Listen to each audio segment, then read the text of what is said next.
لا إله إلا الله لا إله إلا الله لا إله إلا الله محمد رسول الله أبدأ باسم الواحد حمدا له بالعابد صلى على محمد والآل وسلام الله أدعوك يا مولا لنا بأهل بدر بدرنا محمد نبينا صل عليه يا الله. السلام عليكم ورحمة الله تعالى وبركاته. الحمد لله رب العالمين، والصلاة والسلام على خاتم النبيين وعلى آله الطيبين وأصحابه الطاهرين والمسلمين والمؤمنين كلهم أجمعين، أما بعد، فأعوذ بالله من الشيطان الرجيم. بسم الله الرحمن الرحيم. لا إكراه في الدين قد تبين الرشد من الغي، فمن يكفر بالطاغوت ويؤمن بالله فقد استمسك بالعروة الوثقى لا انفصام لها، والله سميع عليم. وبالله نستعين وعليه توكلت وإليه أنيب. سبحانك لا علم لنا إلا ما علمتنا إنك أنت العليم الحكيم. இவள் அனைத்தும் வல்ல இறைவன் அல்லாஹ் ஒருவனுக்கு சொந்தமானது. அருமை நாயகம் முஹம்மது முஸ்தபா ரசூலே கரீம் ஸல்லல்லாஹு அலைஹி வஸல்லம் அவர்களின் மீதும் அவர்கள் கொண்டு வந்த மார்க்கத்தை தன்னுடைய வாழ்க்கை நெறியாக எடுத்து நடந்து வெற்றி பெற்ற உத்தம சத்திய சஹாபாக்கள், தாபிஈன்கள், தபா தாபிஈன்கள், வலிமார்கள், ஷுஹதாக்கள், சாலிஹீன்கள், நாதாக்கள், நல்லோர்கள், நம்மவர்கள், நம்முடைய குடும்பத்தார்கள் அனைவரின் மீதும் அல்லாஹ்வின் அன்பும் அருளும் என்றென்றும் நிலையாக நிலைத்து நிரந்தரமாக உண்டாகட்டுமாக. ஆமீன். கண்ணியம் நிறைந்த அல்லாஹ்வின் நல்லடியார்களே,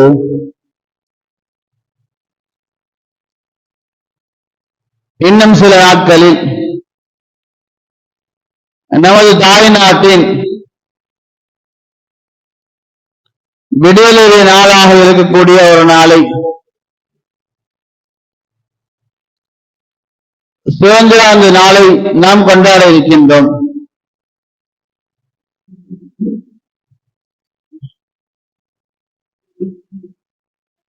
நாம் அந்த நாளை கொண்டாடுவதற்கு முன்பதாக நாம் சிந்திக்க வேண்டும், நமக்கு சுதந்திரம் கிடைத்திருக்கின்றதா என்பதை நாம் சிந்தித்து பார்க்க வேண்டும். நாட்டுக்கு சுதந்திரம் கிடைத்தது என்பதாக கொடிகள் ஏற்றி ஆரவாரமாக சந்தோஷமாக கொண்டாடக்கூடிய நிலையில் நாம் இருக்கின்றோமா என்பதை சிந்தித்து பார்க்க வேண்டும். ஆங்கிலேயத்திலிருந்து மீட்டி கொண்டு வந்து நம்முடைய நாட்டு மக்களிடத்திலே இது பொறுப்பாக ஒப்படைக்கப்பட்டிருக்கின்றதை தவிர சுதந்திரம் கிடைத்துவிட்டது என்பதாக முழுமையாக நாம் சொல்லிவிட முடியாது. சுதந்திரம் என்றால் எல்லோருக்கும் கிடைப்பதை போன்று நமக்கும் அனைத்தும் கிடைக்க வேண்டும். எல்லோரும் நிம்மதியாக இருப்பதை போன்று நாமும் நிம்மதியாக இருக்க வேண்டும். எல்லோரும் சந்தோஷமாக இருப்பதை போன்று நமக்கும் சந்தோஷம் கிடைக்க வேண்டும். முழுமையாக அதுதான் சுதந்திரம். அருமையானே, இன்றைய காலகட்டத்தில் இஸ்லாமியர்கள் மட்டுமல்ல, நம்முடைய சகோதரத்துவத்தவர்கள் அவர்கள் சென்று கேட்டாலும் சொல்வார்கள், இந்த நாட்டுடைய அரசாட்சிகள் சில குறிப்பிட்ட அரசியல்வாதிகளுக்கு தலைவர்களுக்கு தான் இருக்கின்றது. அவர்களுக்கு தோதுவாக இயங்கிக் கொண்டிருக்கின்றது. சுதந்திரம் என்னவோ கிடைத்ததுதான், ஆனால் அது நமக்கு இல்லை. செல்வங்களுக்கும் கோடீஸ்வரர்களுக்கும் தான் கிடைத்தது, ஆட்சியாளர் தான் கிடைத்தது என்பதாக சொல்வார்கள். நிறையாவே சுதந்திரம் என்றால் எல்லோருக்கும் சமத்துவமாக, எல்லோருக்கும் நடுநிலையானதாக இருக்க வேண்டும். ஒருவருக்கு உயர்ந்ததாக, ஒருவருக்கு தாழ்ந்ததாக, ஒருவருக்கு கூடுதலாக, ஒருவருக்கு குறைவானதாக இருக்கக்கூடாது. ஒரே நாட்டு மக்கள் இந்தியர்கள் என்று சொல்லப்படுகின்ற நாம்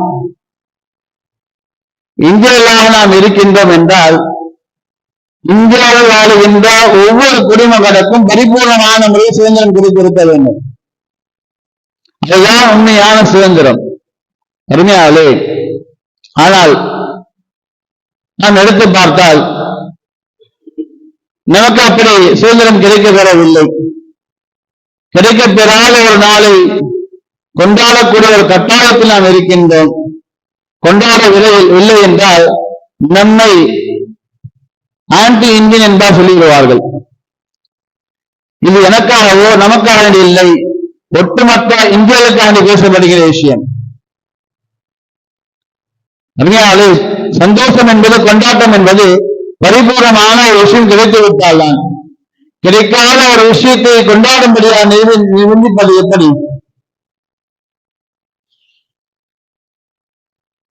அதனாலே இந்தியாவுடைய சுதந்திரத்திற்காக வேண்டி நாம் எல்லாம் கேள்விப்பட்டதுதான், அறிந்திருப்பதுதான், உலகத்திலே வரலாறும் இதுதான். இந்திய நாடு சுதந்திரம் பெறுவதற்காக வேண்டி அதிகமாக பாடுபட்டவர்கள் இஸ்லாமியர்கள் தான் என்பதில் எந்த ஒரு ஆட்சேபனையும், எந்த ஒரு சந்தேகமும், எந்த ஒரு மறுப்பும் கண்டிப்பாக இல்லை. இஸ்லாமியர்கள் குறிப்பாக உலமாக்கள் அதிகமாக இருந்திருக்கின்றார்கள். இந்தியாவை சுதந்திர நாடாக மாற்றுவதற்கு இஸ்லாமியர்கள் பங்களிப்பு அதிகமாக இருந்தது என்பதை வரலாறுகள் நமக்கு எடுத்து சொல்கின்றது. வரலாறு எடுத்து சொல்கின்றதோ இல்லையோ, உலகத்திலே எந்த நடைமுறை எடுத்து பார்த்தாலும் கூட அது நமக்கு உணரும். நம்முடைய நாட்டு இந்தியர்களுக்காக இருக்கட்டும், பிற நாட்டு மக்களுக்காக இருக்கட்டும், எங்கு வேண்டுமானாலும் இருக்கட்டும், முழு உலகத்திலும் எங்கு யார் சிரமப்பட்டாலும் சரி, யார் கஷ்டத்திற்குள்ளாக்கப்பட்டாலும் சரி, யாருக்கு எங்கு அநீதி இழைக்கப்பட்டாலும் சரி, முதலாவதாக குரல் கொடுக்கிற நபர்கள் இஸ்லாமியராக இருக்கின்றார்கள். உதவி செய்யக்கூடிய நபர்கள் இஸ்லாமியராக இருக்கின்றார்கள். அப்படி என்றால் தன்னுடைய தாய் நாட்டை மீட்டி கொண்டு வருவதற்கு எந்த அளவிற்கு அவர் முயற்சி செய்திருப்பார்கள் என்று சிந்தித்து பார்க்க வேண்டும். எங்கெல்லாம் இயற்கை பேரிடர்கள் நிகழ்கின்றதோ, எங்கெல்லாம் மக்களுக்கு மீது அநியாயம் செய்யப்படுகின்றதோ, அங்கெல்லாம் ஜும்மான் பயானின் மூலமாக, தெருக்களின் பிரச்சாரங்களின் மூலமாக, கூட்டங்களின் மூலமாக எதிர்ப்புகளை காட்டக்கூடிய நபர்கள் அதிகமாக மக்களுக்கு நீதியை வாங்கித் தருவதற்காக போராடக்கூடியவர்கள் இஸ்லாமியராக இருந்து கொண்டிருக்கின்றார்கள். மக்களுக்கு நீதி கிடைக்க வேண்டும் என்பதற்காக பல இயக்கங்களை துவங்கி வைத்தவர்கள் இஸ்லாமியாக இருக்கின்றார்கள். எல்லா இயக்கங்களும் எடுத்து பார்க்கலாம். சுமார் 20க்கும் மேற்பட்ட இயக்கங்கள். எல்லா இயக்கங்களும் மனிதன் எங்கெல்லாம் நசுக்கப்படுகின்றானோ, மனித நேயங்கள் எங்கெல்லாம் அழிக்கப்படுகின்றதோ, நசுக்கப்படுகின்றதோ, அங்கெல்லாம் மனித நேயத்தை ஒன்று செய்வதற்காக வேண்டி, மனிதன் சுதந்திரமாக தன்னுடைய தாய் நாட்டில் வாழ்வதற்காக வேண்டி, அவனுக்கு கிடைக்கப்பெறுகின்ற உரிமைகள் அவனுக்கு கிடைப்பதற்காக போராடக்கூடியது இஸ்லாமியராக இருந்து கொண்டிருக்கின்றார். இன்று வரை மட்டுமல்ல, கியாமத் வரையில் இப்படிதான் இருப்பார்கள். அருமையானே, தன்னுடைய தாய் நாட்டை காப்பதற்காக வேண்டி, தாய் நாட்டின் சட்டங்களை காப்பாற்றுவதற்காக வேண்டி, அந்த சட்டங்களை மீறக்கூடாது என்பதற்காக வேண்டி இஸ்லாமிய மக்கள் தான் அதிகமாக தாய் நாட்டின் மீது பாசம் வைத்தவர்களாக, நேசம் வைத்தவர்களாக, சுதந்திரத்தை எதிர்பார்த்தவர்களாக மக்களுக்கு சுதந்திரம் கிடைக்க வேண்டும் என்ற பேராசையில், முழுமையான சுதந்திரம் கிடைக்க வேண்டும் என்ற ஆசையிலே அவர்கள் போராடிக் கொண்டே இருக்கின்றார்கள். ஆனால் நமக்கு குத்தப்படுகின்ற முத்திரையை பார்த்தால் இஸ்லாமியர்கள் தீவிரவாதிகள் என்பதாக முத்திரை குத்தப்படுகின்றது. இன்னும் சொல்ல போனால் இஸ்லாத்திலே அடக்குமுறைகள் இருக்கின்றது என்பதாக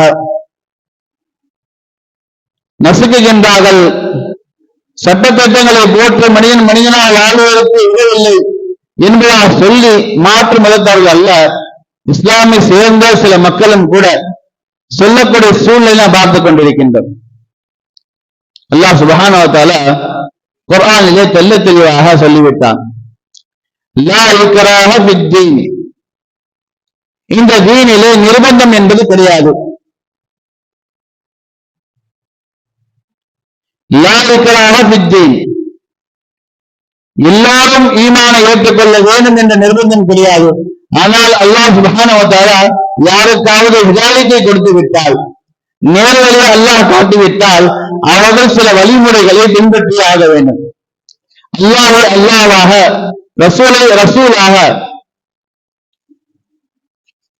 அல்லாஹை அல்லாஹ்வாக, ரசூலை ரசூலாக யார் ஏற்றுக்கொண்டார்களோ அவர்கள் இப்படிதான் வாழ வேண்டும் என்ற வழிமுறையை இஸ்லாம் மார்க்கமாக சட்டமாக நமக்கு தந்திருக்கின்றது. அது நம்முடைய ஊருக்கோ அல்லது நம்முடைய நகரத்திற்கோ நாட்டுக்கோ அல்ல, முழு உலகத்திற்கும் சமத்துவமாக, பணக்காரராக இருக்கட்டும் ஏழையாக இருக்கட்டும், அரபி பேசக்கூடிய நபராக இருக்கட்டும் மற்ற மொழிகள் பேசக்கூடிய நபராக இருக்கட்டும், யாராக இருந்தாலும் இஸ்லாத்திலே சட்ட திட்டங்கள் ஒரே மாதிரி தான். இதுதான் இஸ்லாம் இந்த சமுதாயத்திற்கு தருகின்ற சுதந்திரம். இப்படிதான் நம்முடைய நாட்டினுடைய சுதந்திரம் இருக்க வேண்டும். இஸ்லாம் எந்த சுதந்திரத்தை இந்த சமுதாயத்திற்கு தந்திருக்கின்றது? கைக்கு பகரமாக கை, கண்ணுக்கு பகரமாக கண், ஏழையாக இருக்கட்டும் பணக்காராக இருக்கட்டும் அதே சட்டம்தான். நோன்பு வைக்க வேண்டும், நோன்பு நேரங்கள்,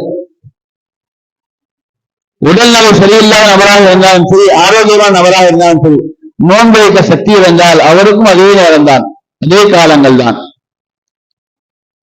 ஹஜ் செய்ய வேண்டும் என்றாலும் கூட அனைவருக்கும் ஒரே போன்ற அமல் தான். பணக்காரருக்கு தனியான அமலோ ஏழைகளுக்கு தனியான அமலோ தனியான இடங்களோ ஒதுக்கப்படுவது கிடையாது. அறிஞர்களே, இஸ்லாத்திய நெறிமுறைகள், இஸ்லாத்திய சட்டங்கள் முழு மனித சமுதாயத்திற்கும் குறிப்பாக இஸ்லாமியர்களுக்கு ஏதுவானதாக தோதுவானதாக இருக்கின்றது. நம்முடைய நஃப்ஸுடைய அடிப்படையில், நம்முடைய உள்ளங்கள் விரும்புகின்ற அடிப்படையில் நாம் எடுத்து பார்த்தால் இதெல்லாம் ஒரு அடக்குமுறையை கொண்டு நமக்கு தெரியலாம். பெண்கள் பர்தாக்கள் அடிய வேணும், ஆண்கள் இப்படிதான் இருக்க வேண்டும், ஹலாலான உணவை மட்டும்தான் உண்ண வேண்டும், ஹராமான உணவுகளை உண்ணக்கூடாது. இன்னும் சொல்லப்போனால் மாதுளை பழம் சொர்க்கத்துடைய கனி என்றால் சொல்வார்கள் நபிநாயகம் ஸல்லல்லாஹு அலைஹி வஸல்லம் அவர்கள். அல்லாஹ் சுப்ஹானஹு வ தஆலா யாரெல்லாம் சொர்க்கத்திற்குள்ளாக செல்கின்றார்களோ அல்லாஹ் நமக்கு அந்த பாக்கியத்தை தருவானாக. யாரெல்லாம் சொர்க்கத்திற்குள்ளாக செல்கின்றார்களோ அங்கு மதுபானங்கள் அவருக்கு புகட்டப்படும். அப்படி பார்த்தால் மதுபானமும் சொர்க்கத்துடைய ஒரு பானம் தானே. அப்படி என்றால் அல்லாஹ் சுப்ஹானஹு வ தஆலா ஏன் இந்த உலகத்தில் அதை ஹராமாக ஆக்கினான்? சொர்க்கத்தில் சொர்க்கவாசிக்கு கொடுக்கப்படுகிறது என்றால் இந்த உலகத்தில் நாம் குடிப்பது ஏன் ஹராம்? மார்க்கம் ஹராமாக ஆக்கிவிட்டது. ஏனென்றால் இந்த உலகத்தில் நாம் வாழுகின்ற இந்த உலகத்தில் இந்த வாழ்க்கையில் இந்த உடலுக்கு அது தோதுவானதாக ஏதுவானதாக இல்லை. அதை குடிப்பதன் மூலமாக பல பிரச்சனைகள் இங்கு உண்டாகும், பல நோய்கள் இந்த மனிதனுக்கு உண்டாகும். ஆனால் சொர்க்கத்தில் கொடுக்கப்படுகின்ற அந்த மதுபானம் இருக்கின்றது ஆரோக்கியத்தை அவனுக்கு தரும் என்பதாக நாம் பார்க்கின்றோம். அல்லாஹ் இந்த உலகத்தை இந்த உம்மத்திற்கு எதை ஹராமாக ஆக்கி தந்தானோ அது அத்தனையும் இந்த மனித சமுதாயத்திற்கு உடலுக்கு கேடு விளைவிப்பதாக இருக்கின்றது. எதை ஹலாலாக ஆக்கி வைத்திருக்கின்றானோ அது அத்தனையும் இந்த மனிதனுக்கு உடல் ஆரோக்கியத்திற்குண்டானதாக இருக்கின்றது. அதனாலே சில காரியங்கள் சில நேரங்களில் ஹராமாகும். உண்பது, உறங்குவது, மனைவியுடன் உறவு கொள்வது, பேசுவது, தண்ணீர் குடிப்பது போன்ற காரியங்கள் பொதுவாக ஹலாலான விஷயங்களாக இருக்கின்றது. ஆனால் இந்த காரியங்களும் சில நேரங்கள் நமக்கு ஹராமாக ஆகும். எப்பொழுது?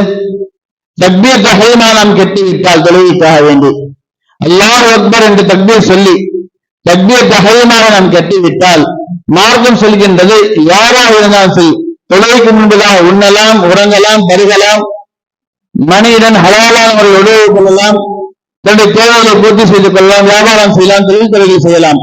ஆனால் தக்பீர் தஹரீமா அல்லாஹ் அக்பர் என்று கட்டிவிட்டால் எல்லோருக்கும் இது கண்டிப்பாக ஹராம் என்பதாக பேசுவது ஹராம்.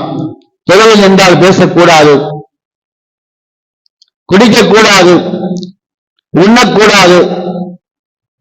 இப்படியாக மார்க்கம் சில விஷயங்களை ஹராமாக்குகின்றது. அதே போன்றுதான் உலகத்தில் இது கூடாது, ஆனால் சொர்க்கத்தில் அல்லாஹ் சுப்ஹானஹு வ தஆலா சொர்க்கவாசிகளுக்கு அதை ஹலாலாக தருகின்றான். ஏனென்றால் உலக வாழ்க்கையில் நீ வாழ்கின்ற இந்த வாழ்க்கையில் உனக்கு இடையே ஏற்படக்கூடாது என்பதற்காக வேண்டி, உன்னால் பிற மக்களுக்கு இடையே ஏற்படக்கூடாது என்பதற்காக வேண்டி ஒட்டுமொத்தமாக எல்லோருக்கும் சில விஷயங்கள் எல்லாம் ஹராமாக ஆக்கி வைத்திருக்கின்றான். மார்க்கம் இதுதான். எந்த சட்டத்தை சொன்னாலும் சரி, எந்த அமலை சொன்னாலும் சரி, எல்லோருக்கும் சமமான முறையிலே கலிமா வைத்துக்கொண்டு எல்லோரும் சமம் என்ற அடிப்படையிலே சுதந்திரமாக இந்த மார்க்கம் வைத்திருக்கின்றது. மார்க்கம் தரும் சுதந்திரத்தை நாம் எண்ணி பார்க்காமல் நம்முடைய உள்ளத்துடைய அந்த தூண்டுதலின் காரணமாக, நப்சுடைய தூண்டுதலின் காரணமாக இதை உள்ளம் இதை ஏற்றுக்கொள்ளவில்லை என்பதற்காக வேண்டி இது ஒரு அடக்குமுறையாக நாம் பார்த்துக் கொண்டிருக்கின்றோம். திருமணம் செய்வது மார்க்கம் சொல்கின்றது மிகவும் லேசாக செய்யுங்கள் என்பதாக. ஆனால் நான் சிரமப்பட்டதால் திருமணம் செய்வேன் என்றால் எண்ணிக்கொண்டு பல லட்சங்களை கடன் வாங்கி ஆடம்பரமாக திருமணம் செய்கின்றார்கள். இந்த உள்ளம் ஏற்றுக்கொண்டது என்பதற்காக சிரமத்தை நாம் சிரமமாக கருத கிடையாது. லேசாக திருமணம் முடிப்பதை நம்முடைய உள்ளம் ஏற்றுக்கொள்ளவில்லை. அது எப்படி முடியும் என்பதாக நாம் எண்ணிக்கொண்டு அதை நாம் சிரமமாக நினைக்கின்றோம். அருமையாளே, என்னை உள்ளம் ஏற்றுக்கொண்டால் அது லேசு, ஏற்றுக்கொள்ளவில்லை என்றால் சிரமம் என்பதாக இருக்கக்கூடாது.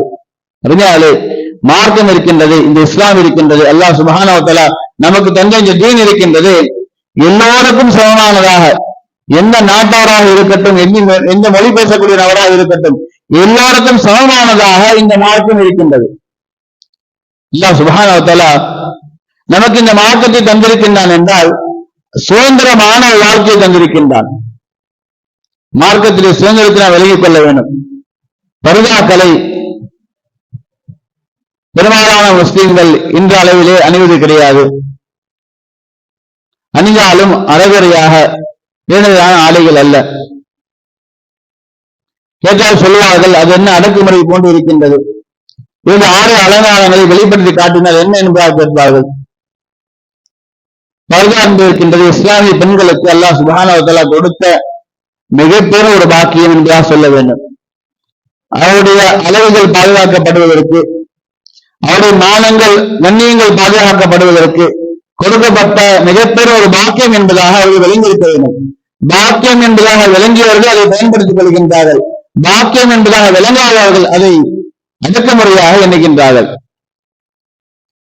நாம் எல்லாம் தெருக்களில் செல்கின்றோம், பல இடங்களுக்கு செல்கின்றோம்.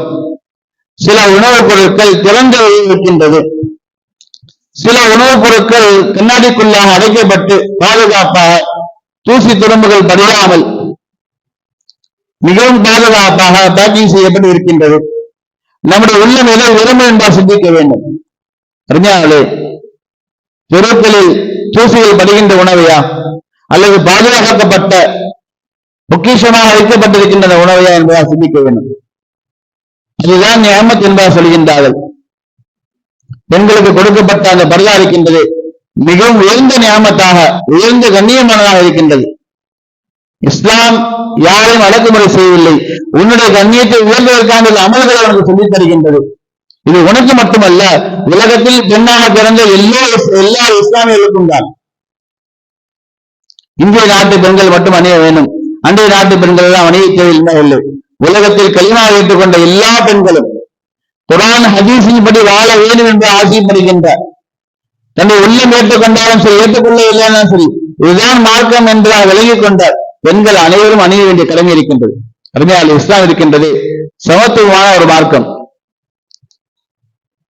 நாம் அதை சரியாக பின்பற்றி விட்டால் அல்லாஹ் சுப்ஹானஹு வ தஆலா நம்முடைய ஆட்சி அதிகாரங்களை சரியாக ஆக்கி விடுவான். முதலாவதாக நாம் நம்மை சரி செய்து கொள்ள வேண்டும். நாம் நம்மை சரி செய்து கொண்டால் நம்முடைய ஆட்சி அதிகாரங்கள், நம்முடைய ஆட்சியாளர்கள், நம்முடைய நாட்டில் சட்ட திட்டங்கள் எல்லாம் ஒன்றாக ஒரே சமமாக மாறிவிடும். அல்லாஹ் சுப்ஹானஹு வ தஆலா இஸ்லாத்தை முழுமையாக ஏற்றுக்கொண்டு இஸ்லாத்தில் சொல்லப்பட்ட சட்ட திட்டங்களை முழுமையாக பின்பற்றி வாழக்கூடிய அல்லாஹ் நம்மை ஆக்கிரமிப்பானாக. அல்ஹம்துலில்லாஹி ரப்பில் ஆலமீன். அஸ்ஸலாமு அலைக்கும் வரஹ்மத்துல்லாஹி வபரகாத்துஹு.